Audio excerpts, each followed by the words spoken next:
Alors que de nombreux peuples ont succombé à l'appel séduisant de la modernité, d'autres sont restés vigilants à la continuité de la tradition ancestrale. Et si la transformation intérieure était une voie de sagesse pour remettre de l'ordre avec l'intention de retrouver un équilibre avec le vivant dans sa globalité? Ce livre est l'histoire de l'homme moderne qui cherche et retrouve son essence. Son cheminement est un mouvement circulaire qui va de l'intérieur vers l'extérieur, de l'extérieur vers l'intérieur. Extrait de « Et si l'extérieur était le reflet de l'intérieur, une écologie globale » de Laurence Hahn aux éditions Ballant.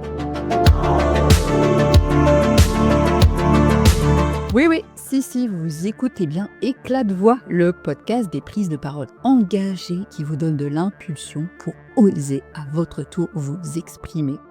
Et oui, si, c'est toujours moi, Anne-Claire Delval, ancienne journaliste, modératrice, facilitatrice de ces prises de parole engagées dont je suis complice. Laurence Hahn, thérapeute et praticienne en hypnose, enseignante de yoga, nourrie par les sagesses ancestrales, revient donc au micro d'Éclat de voix avec son livre « Et si l'extérieur était le reflet de l'intérieur, une écologie globale ». Alors, Laurence se fait messagère d'une écologie du vivant et elle prend la parole pour défendre l'idée selon laquelle, pour transformer le monde, il faudrait d'abord se transformer soi. Ce qui se passerait par éveiller sa conscience, reprendre entre autres la responsabilité réelle du lien entre l'humain et la nature dont en réalité il fait partie. Mais est-ce que c'est si simple? Et pourquoi la transformation devrait passer par soi plutôt que par les systèmes? Et puis, est-ce que méditer, ça va vraiment changer quelque chose face à l'urgence climatique et sociale? Vous allez l'entendre, Laurence propose d'autres récits, d'autres angles de vue sur notre rapport au vivant. Mais avant d'aller plus loin, pause. Pensez à vous abonner au podcast sur votre plateforme d'écoute préférée. Ajoutez-y des étoiles, des commentaires et puis partagez-le. Aidez-moi à le faire grandir et à le faire connaître. Je vous remercie du fond du cœur. Et puis, pause, sous forme d'une annonce parce que là, je n'y tiens plus. Je lance le tout premier événement d'Éclat de voix sous forme d'une soirée interactive dont le titre chantant est « Osez votre voix ». Il aura lieu le jeudi 11 décembre au Colibri à Steinzel au Luxembourg. Alors, save the date et rendez-vous à la fin de l'épisode pour en savoir plus. Avec Laurence, la parole devient, et j'adore ça, un outil non seulement de communication, mais bien au-delà de transformation. Et puisque s'engager, c'est aussi écouter ce qui se vit en soi et autour de soi, je crois que vous êtes au bon endroit. Coucou Laurence! Bonjour Anne-Claire. Alors, je suis vraiment très contente de te recevoir pour la deuxième fois sur le podcast. Tu étais venue il y a 2 ans déjà, nous parler à l'époque de la diversité des personnalités quand il s'agit de communiquer. Mais aujourd'hui, presque 2 ans jour pour jour en plus, c'est génial. Tu as publié il y a quelques mois déjà, le temps passe vite, un extraordinaire livre qui s'appelle « Et si l'extérieur était le reflet de l'intérieur, une écologie globale ». Donc là, tu as un petit peu déplacé ton regard puisqu'il s'agit cette fois-ci de diversité du vivant et de sagesse ancestrale. Pourquoi tu as décidé d'aller dans cette direction? Eh bien, les sagesses ancestrales, elles me passionnent depuis une vingtaine d'années et tout ce qui a trait à la nature. Et dans le travail que je fais au niveau systémique, eh bien, ces dernières années, il m'a semblé essentiel d'ouvrir le regard vers le système plus large dans lequel nous vivons, c'est-à-dire la totalité du vivant et notre espace de vie. Ça me semble plus juste de considérer tout ce qui nous entoure, parce que ça fait partie de notre système. Et finalement, la vision que nous en avons, les récits que nous nous racontons, ont un impact sur notre manière de voir le monde, de nous relier à l'autre, sur notre manière d'entrer en lien. Et puis, comme beaucoup d'études le mentionnent, la nature a un effet bénéfique sur notre santé mentale, émotionnelle, physique. Et je sens maintenant que, bien sûr, le travail avec l'humain est toujours là et qu'il est indissociable de ce qui se joue autour de nous et entre nous, dans toutes les interconnexions. C'est comme si finalement on revenait là où on devait être, dans la nature, parce qu'on n'en est pas exclu de cette nature. on est cette nature aussi, on a tendance à l'oublier. Et justement, entre les 2 épisodes, tu avais aussi créé un jeu de cartes, l'oracle de la semois. Donc, quel est pour toi le lien entre ces cartes de sagesse qui sont ancrées dans un territoire, le tien, celui de la semois en Belgique, et puis ton livre qui, tu viens de nous l'expliquer un peu, aborde quelque chose qui est plus global, une conscience plus globale? Mmh. Eh bien, déjà dans l'oracle de la semois, il y a, une particularité. Il y a bien sûr les messages de sagesse qu'on retrouve dans un oracle, mais l'idée c'était, qu'il y ait une partie didactique et que chaque carte qui reprend un animal, des végétaux, soit aussi source d'enseignement, et nous permette aussi de mieux connaître la nature, les caractéristiques des animaux, des végétaux, parce que, la nature a beaucoup à nous raconter si on est prêt à tendre l'oreille. Et alors le livre, et l'oracle, ils marchent ensemble dans la même direction. L'oracle, est plutôt une approche, peut-être plus accessible et plus ludique, alors que le livre entre en profondeur dans la thématique, de notre rapport au monde et de ses potentialités. Oui, alors ce que tu as dit, tout à l'heure, concernant les cartes d'oracle, tu disais qu'effectivement il y avait, il parlait des animaux, des végétaux, mais il y avait aussi, des choses sur les lieux de vie. Et dans ton livre, on parle aussi de quelque part de là où ça s'est construit, de ces lieux, même si tu ne parles pas forcément directement des pyramides d'Égypte pour ne citer qu'elles, mais on sent bien que la sagesse s'est aussi intéressée aux lieux. Donc finalement, le lien, tu le fais, dans vraiment dans notre totalité. Tout à fait, tout à fait. Les lieux sont aussi importants, et quand on regarde dans les sagesses ancestrales, ils sont considérés aussi comme vivants. Alors évidemment, il y a la considération de notre terre, hein, la terre qui nous accueille, qui nous nourrit.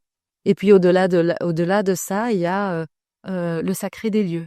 Oui, et d'ailleurs, on a certains matériaux dont on dit bien qu'ils réagissent. On dit, il y a quelque temps, je recevais Eric Julien qui parlait, des Kogi. Pour les Kogi, par exemple, il nous expliquait que l'or, donc avec lequel on fabrique des choses, on en parle beaucoup pour être de la monnaie et avoir une valeur économique, mais il disait que ça avait aussi une valeur, par rapport à la terre qu'il soigne, qu'il apaise. Donc finalement, nos matériaux qu'on pense, entre guillemets, comme tu disais, tu l'as pas dit comme ça en fait, mais où souvent on pense que c'est mort ou c'est pas vivant, mais si, il y a quelque chose, il y a une vibration. Et pour revenir plutôt à nous, dans ton livre, tu poses la question de la transformation intérieure comme nouvelle base possible de la société postmoderne. Alors concrètement, qu'est-ce que ça signifie pour quelqu'un qui est en train d'écouter ce podcast-là, peut-être en allant au travail ou en faisant sa cuisine? Mmh. Eh bien, dans la modernité, nous avons, porté beaucoup d'attention sur la matérialité, sur la croissance, sur le faire et le paraître, et finalement sur ce qui se passe à l'extérieur, hein. Beaucoup de l'attention a été portée, là-dessus, et on a en quelque sorte oublié, l'aspect, plus subtil, c'est-à-dire l'autre face de la pièce, et c'est ce qui se passe à l'intérieur. Et ça a un intérêt parce que finalement, ce qui se passe à l'intérieur est le reflet. Donc si à l'intérieur je suis en conflit, si j'ai des jugements, si, il y a des vécus de dévalorisation, eh bien ça va se refléter dans les comportements, dans la manière de se relier. Et donc l'idée ici, c'est de revenir, de porter aussi son regard en équilibre sur l'intérieur. Et ça permet aussi évidemment de se connecter, à nos aspirations les plus profondes. Et donc cela va de pair en fait d'avoir cet équilibre entre l'intérieur et l'extérieur. C'est un peu comme si en étant uniquement focalisé sur l'extérieur, on décidait de marcher avec une seule jambe, alors que nous en avons 2, ce qui immanquablement crée des déséquilibres. Et aujourd'hui, bien, l'invitation est justement d'être, présent avec ces 2 jambes, et de pouvoir, visiter ce qu'il y a à l'intérieur, ce qu'il y a peut-être, à apaiser, à guérir, à écouter. Mais est-ce que, si ça gronde vraiment en moi, est-ce que c'est possible de se connecter à ce grondement sans être, tout à coup, paniqué? Évidemment, ça peut demander de l'accompagnement et de la pratique, Oui. parce qu'on n'a pas spécialement été, eu d'accompagnement dans la petite enfance pour aller écouter nos émotions, pour les distinguer, pour pouvoir les verbaliser. Et donc c'est un apprentissage. Oui, parce que c'est souvent ce qu'on ressent, je trouve, c'est que il y a pas de il y a pas encore, même si ça bouge, mais il y a pas encore beaucoup de place pour l'expression de soi au sens de l'unique être que chacun est et bah, toutes les vibrations et toute la palette d'émotions qu'il peut avoir.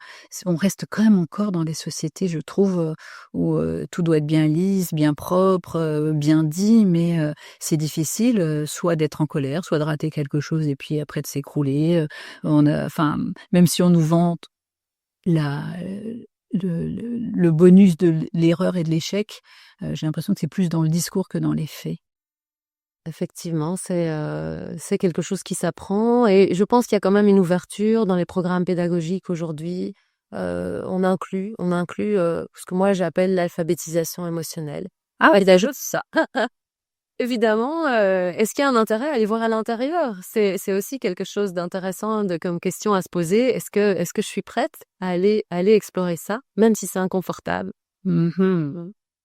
Alors on peut peut-être suivre ceux que tu as côtoyés, les chamans, des peuples premiers. Tu pratiques encore, le yoga, l'hypnose et tout plein d'autres, pratiques, comme celle-ci.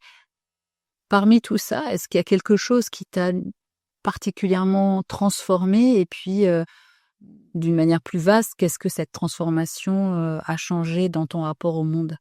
Eh bien, chaque tradition et chaque pratique m'a apporté, quelque chose au moment où je la découvrais, où j'entrais, dans cette pratique ou dans cette tradition et tout a finalement été, une succession qui a amené à être qui je suis aujourd'hui. Alors si je prends, le yoga qui est une philosophie qui est là depuis plus de 5000 ans, très ancienne, donc une philosophie qui a sa propre manière de voir le monde. Elle vise l'union avec le divin. Donc ça, c'est vraiment dans l'essence même du yoga, c'est l'union avec le divin. Et découvrir le yoga m'a donc appris qu'il était possible, notamment à travers la méditation, d'expérimenter cet état d'union, de non-séparation, dans lequel le mental est silencieux et l'ego passe au second plan. Alors ça, c'est ce que c'est vraiment un enseignement majeur du yoga. Pour ce qui est des chamans, les chamans, ils m'ont rappelé que j'étais nature.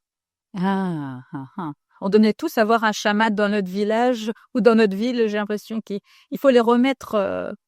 Oui, dans leur contexte. Oui, oui. Et donc, Non, mais même il faudrait les remettre. Oui, retrouver ce sage qui est comme perdu presque.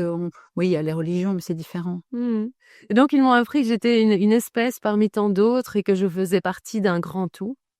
Et donc ce qui a renforcé ma connexion, au reste de la nature, à la terre, aux animaux, aux végétaux. Et ils m'ont aussi permis de prendre conscience du monde sensible.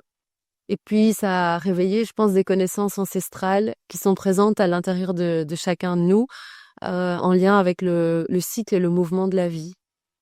Alors tu me parlais aussi d'hypnose. Qu'est-ce que l'hypnose m'a fait découvrir? Eh bien, c'est un état de conscience élargi qui nous permet de dialoguer avec l'inconscient et d'opérer des modifications profondes, notamment dans notre système de pensée et nos conditionnements en général. Donc pour moi, c'est vraiment un outil précieux. Alors, tu viens d'en parler, des états de conscience modifiés qu'on obtient effectivement à travers, des méditations, de l'hypnose, des transes, des rituels, etc. Tu en parles dans ton livre comme étant une clé. Mais alors, pour ouvrir quelle porte? Ah, eh bien la porte de l'expérience de l'unité, hein, par rapport à la séparation, c'est de se ressentir et d'avoir vraiment, comme expérience intérieure, de faire partie de ce tout et que finalement l'autre est moi et je peux arrêter d'écouter parfois le mental ou l'ego qui se croit, isolé et séparé.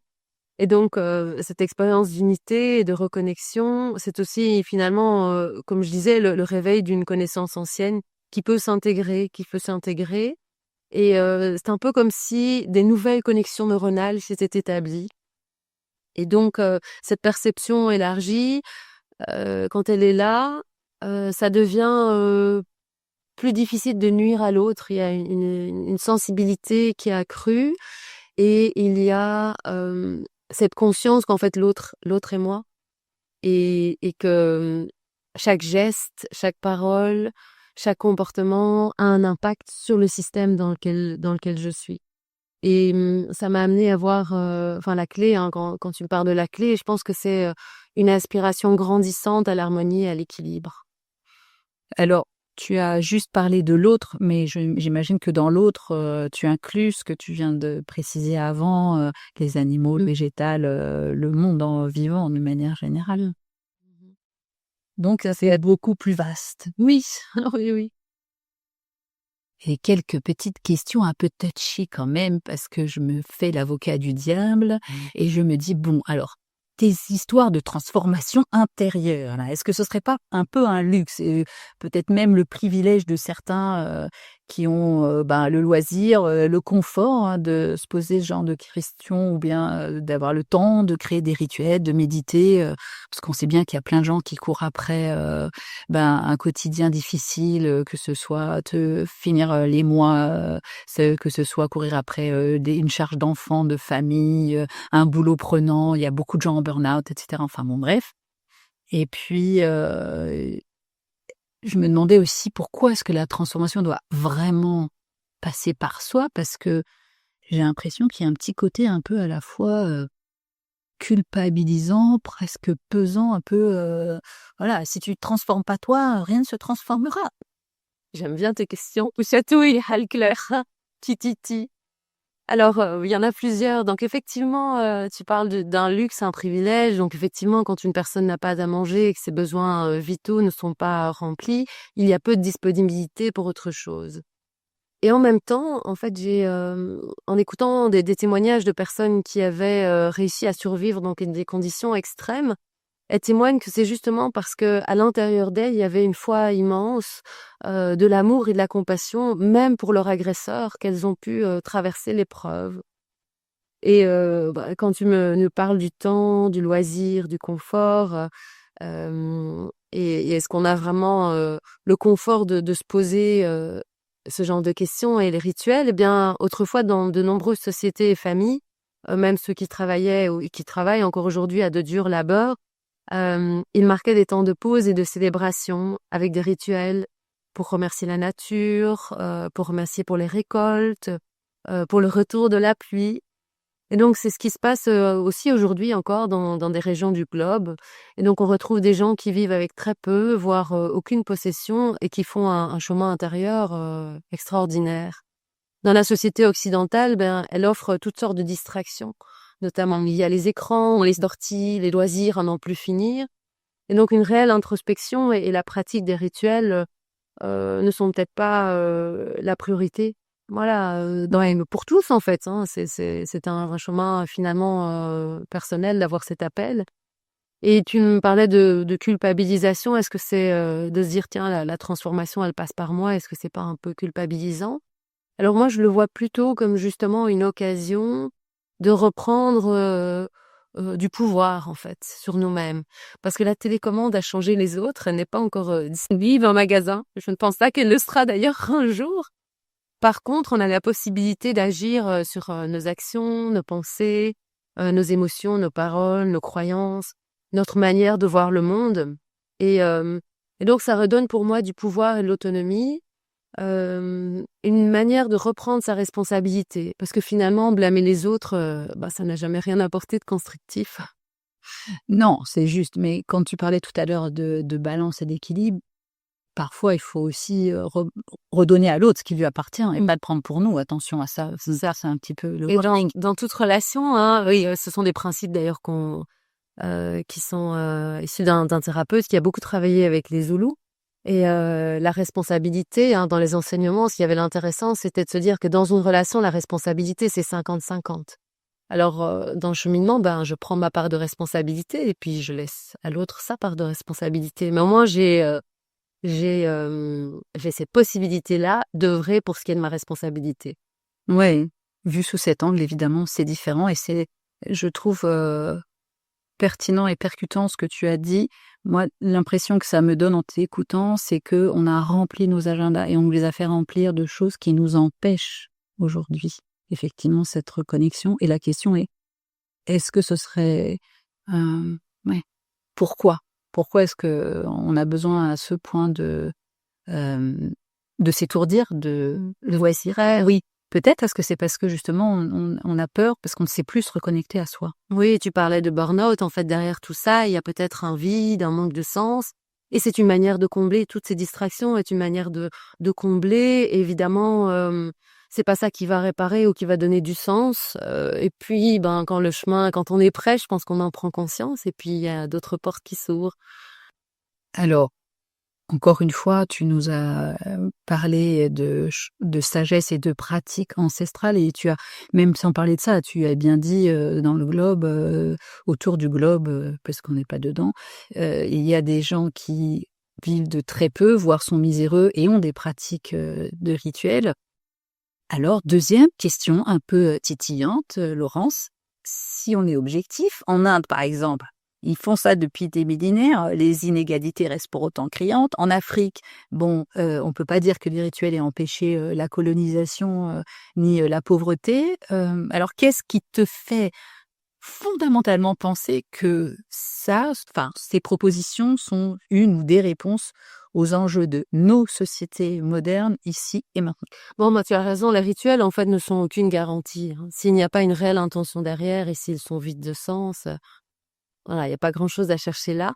Mais pour les sagesses ancestrales, cela nécessite déjà d'avoir un intérêt pour cela et puis probablement du courage pour se remettre en question, Du courage. lâcher les agrippements et porter un regard neuf.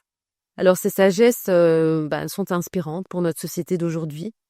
Elles offrent la possibilité de devenir plus conscients de ce que nous sommes, de nos actes, de ce que nous souhaitons co-créer. Et après avoir surtout tant détruit, hein, qu'est-ce qu'on peut co-créer aujourd'hui? Et ces sociétés, elles ont su conserver un équilibre, autant dans le vivre ensemble des communautés que dans leur rapport au vivant. Alors une petite anecdote, par exemple, donc nous on est dans une société qui est beaucoup plus individuelle, individualiste. Et donc quand quelqu'un a un problème, voilà, il a un problème et il va régler son problème. Et dans certaines sociétés qui ont cette vision systémique, si quelqu'un a un problème dans la communauté, c'est le problème de la communauté. Parce que ce n'est pas quelque chose d'isolé. Un individu est toujours fait de liens, d'interactions. Et donc, on va porter son regard plus large sur la communauté. Et je trouve ça vraiment intéressant et inspirant aussi pour notre société. Chez eux aussi, il y a quand même un trait qu'on retrouve assez souvent, un trait commun qui est le rapport au vivant, hein. Dans leurs priorités, ce n'est pas la croissance, mais plutôt l'harmonie et la conservation d'un certain équilibre dans tout ce vivant. Moi, je pense que nous, on fait fausse route avec l'hybris, hein, lorsqu'on est toujours en train de chercher plus et à n'importe quel prix, et que voilà, il y a des choses qu'on pourrait apprendre de ces sociétés anciennes. Oui, ou de réapprendre, parce qu'on les a certainement connues à un moment aussi de notre histoire. Tout Ça à les fait. fait un petit peu enfouis, on va dire. Oui, tout à fait, tout à fait. Pour aller encore un petit cran plus loin, parce que souvent j'ai entendu et j'apprécie beaucoup ce qu'écrit et ce que promulgue Matthieu Ricard, qui est un moine bouddhiste quand même assez connu et célèbre. Il parlait justement de méditer pour se relier au vivant et avoir l'approche holistique dont tu nous parles depuis tout à l'heure, de plus on va pouvoir se réactiver ces pensées agréables de lien, de respect, etc. Plus les choses vont avancer dans le monde, ça je suis d'accord et j'entends. Et pour être très honnête, je vais dans ton sens. Euh, mais j'avais quand même envie de me dire, mais Matthieu Ricard, il passe sa vie à faire ça comme d'autres font, je sais pas, du sport. C'est une grande partie, pas tous, mais une grande partie de ces moines, mais ils sont ils sont enfermés là, ils sont coupés un peu du monde. Et en quoi ça participe du coup à notre évolution de voir des gens qui sont dans leur temple ou dans leur Monastère. dans leur temple ou dans leur monastère, là, il va y arriver. Et alors, il y a aussi ça, en quoi est-ce que méditer, ça peut être une réponse à l'urgence dans laquelle on est aujourd'hui, parce que méditer, ça demande du temps, et l'urgence écologique et même sociétale dans laquelle on est, ça nécessite de l'action immédiate, un peu peut-être politique aussi. Mmh. Bah oui, si tu parles d'urgence écologique, évidemment, ça requiert des actions concrètes et un important changement de paradigme qui ne serait plus basé sur la croissance et qui serait davantage en adéquation avec les lois de la nature.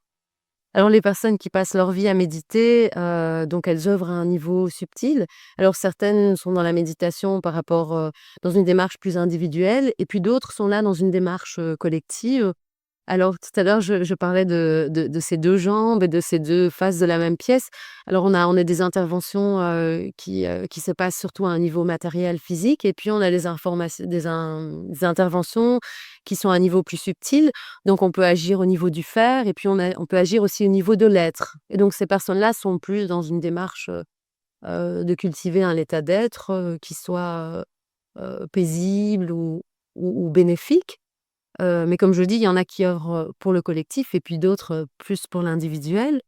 Chez nous, dans notre situation, dans la situation que nous connaissons, la méditation, qu'est-ce qu'elle peut apporter? Eh bien, c'est une porte d'entrée pour devenir plus conscient de nos émotions, de nos paroles, de nos actions, hein, et en prendre la responsabilité. Et en développant un état plus paisible, il y a aussi une possibilité d'un retour à des choses plus essentielles. Un plus grand accueil de l'autre, de la diversité, de valoriser en fait le vivant puisqu'on c'est une expérience intérieure qui est quand même transformatrice et elle permet aussi de retrouver un réel sens à l'existence et de prendre soin du vivant. Alors bien sûr, il y en a qui vont agir et qui vont planter des arbres, il y en a d'autres qui vont méditer et je pense que, chacun depuis où il est et son histoire, peut apporter, selon un angle de vue différent. Mais bien sûr, dans l'urgence, on a souvent besoin d'action. Mais est-ce que ça voudrait dire que, si j'ai bien compris ce que tu as dit, quand, les moines se retrouvent, pour méditer, même si c'est individuellement, est-ce que ça voudrait dire que ça modifie, le subtil? Tu veux dire qu'en termes d'énergie, ça propage quelque chose sur lequel on pourrait s'appuyer? Oui, oui, oui et on parle parfois de d'égrégore, en fait, quand il y a, d une convergence, d'énergie ou d'intention et bien, ça permet c'est comme un soutien à la manifestation. Dans les traditions anciennes, on retrouve notamment, heu ben, le Home dans l'Inde qui est le verbe créateur, chez nous, c'est le verbe s'est fait chair et donc on part d'une manifestation qui est invisible et qui se matérialise, dans le concret, dans le monde physique.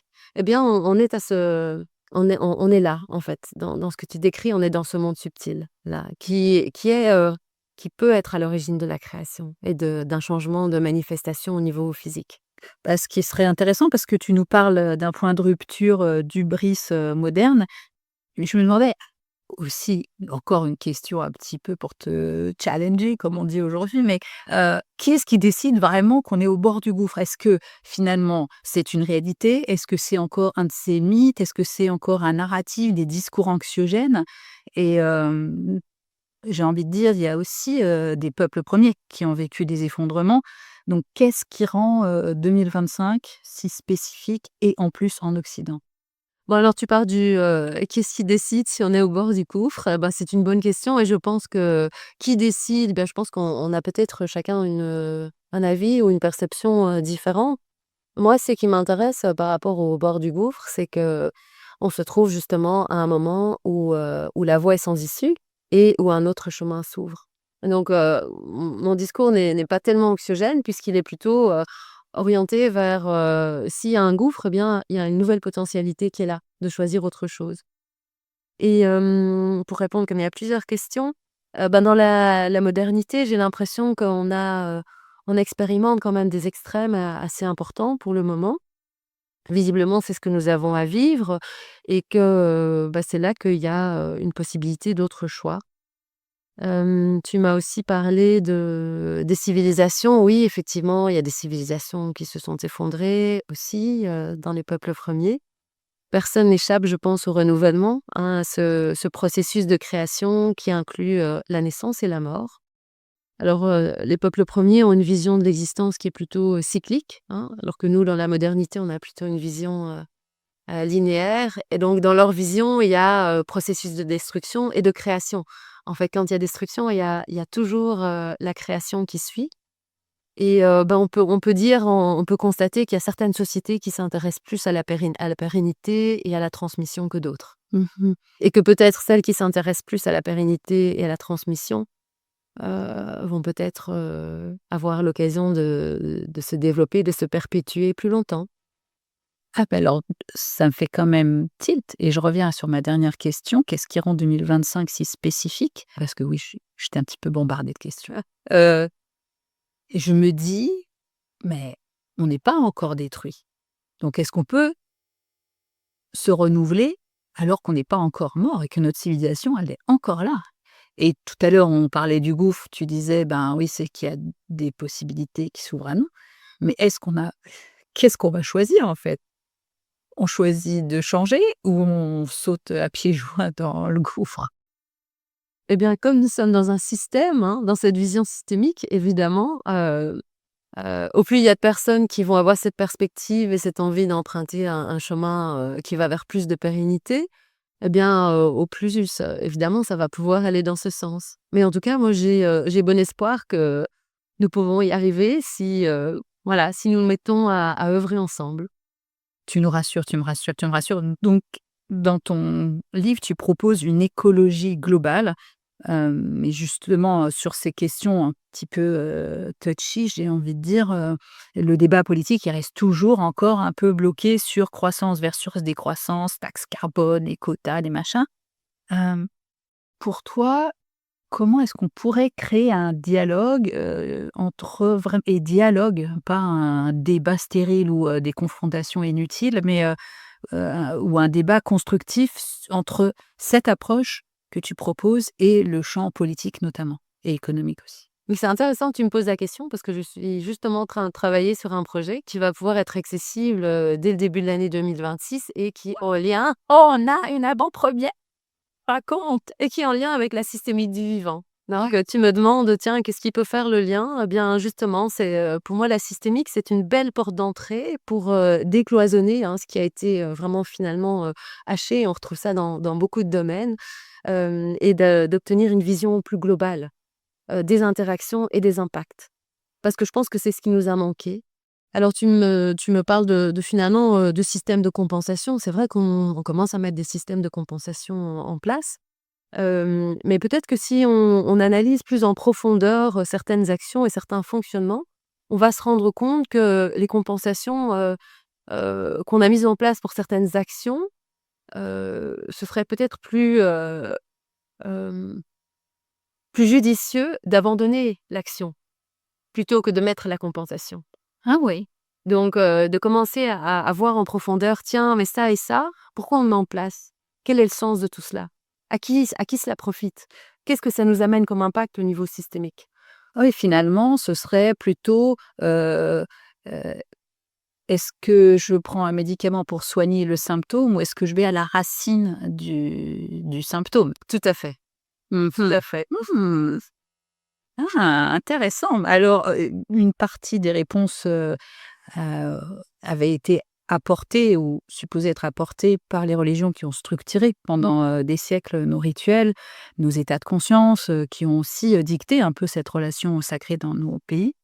Hem et depuis un certain temps, il y a quand même pas mal de gens qui, objectivement, cherchent cette spiritualité hors d'un cadre religieux. Mais à ton avis, est-ce que, vouloir absolument, créer quelque chose de nouveau, on risque pas de réinventer l'eau chaude ou bien, de finalement, aller vers une nouvelle forme de dogme? Je ne sais pas s'il y a vraiment à réinventer. Moi, je dirais que tout est là pour le chercheur, sincère.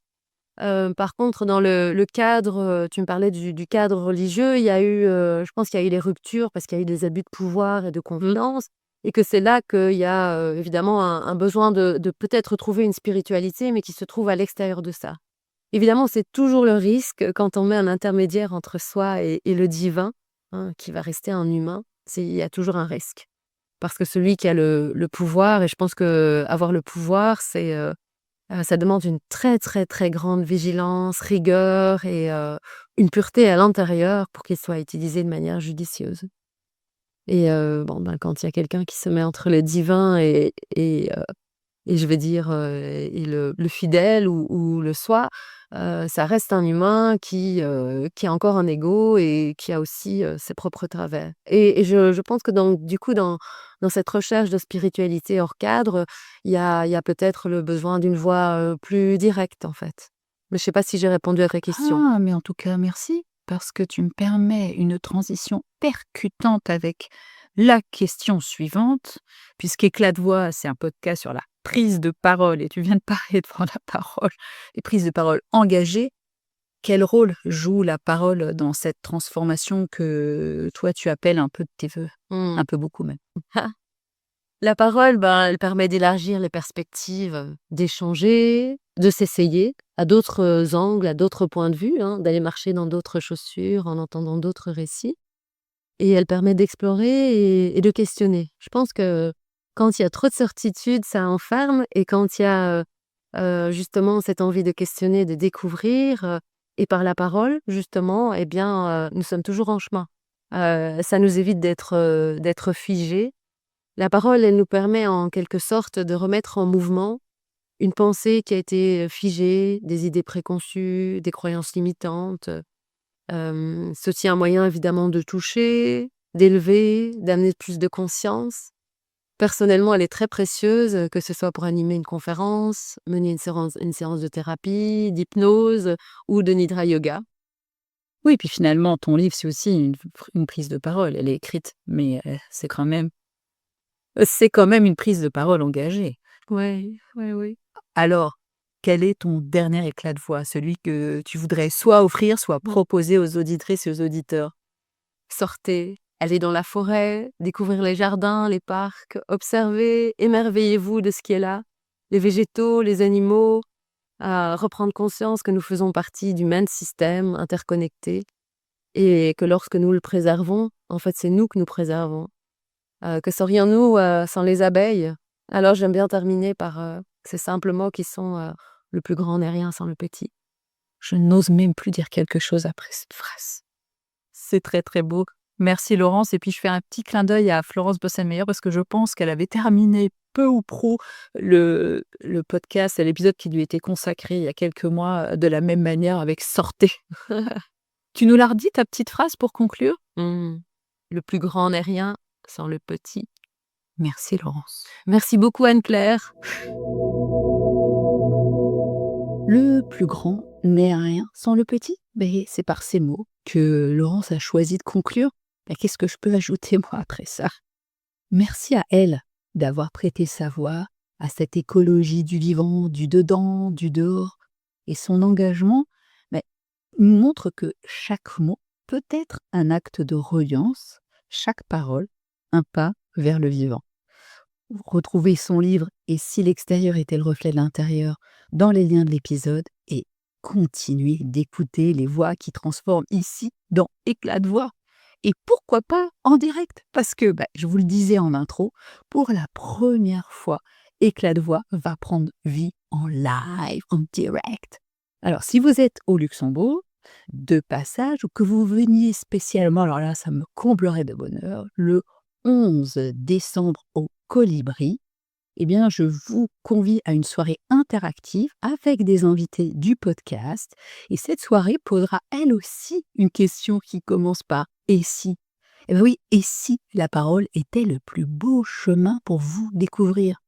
Alors, ce sera une forme de table ronde avec des échanges en mode popcorn, un petit exercice collectif avec des cartes décalées. Vous partirez avec des clés, puisque les gens qui seront là pourront vous révéler comment faire pour vous découvrir en prenant la parole. Petite friandise, gourmandise préparée par Myriam du Colibri. Et puis, un networking en mode vraiment détente, convivial. Les détails, les inscriptions vont bientôt arriver, mais vous pouvez déjà me contacter à l'adresse acd@anneclairedelval.com ou aller directement sur le site. Donc, restez connectés à la newsletter, aux réseaux sociaux pour ne rien manquer. Et puis, d'ici notre prochaine rencontre, eh bien, je vais vous souhaiter des éclats de voix vivants.